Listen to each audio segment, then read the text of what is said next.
Hoşçak mezara bir göz jetişi bete. Hele yol tep koytabız nispet geçten oldu. Nende yol yoktu indi ol. Oğulda ışık yakını. Yarar olursa balıkta gittim.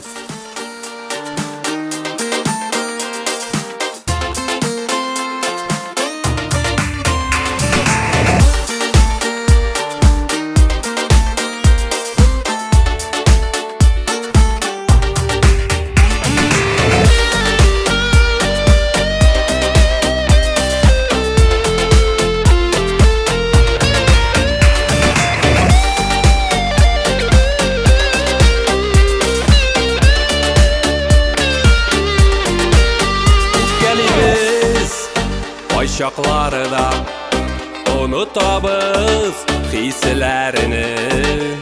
İkimiz iki pışmakta uzdırabız kişilerini. Şunday motor aylık işler birge yıldız sanarlık. Yurtta uzmasın ömürler yüylerde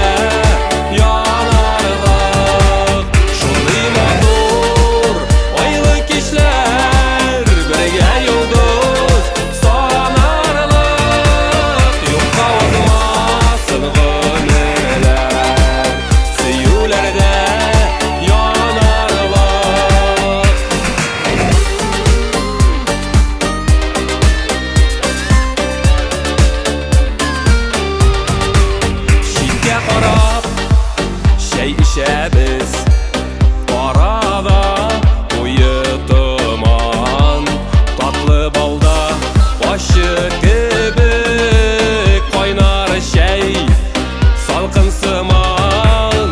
Şimdi motor aylık işler birge yıldız sanarlık. Yurtta uzmasın ömürler siyulerde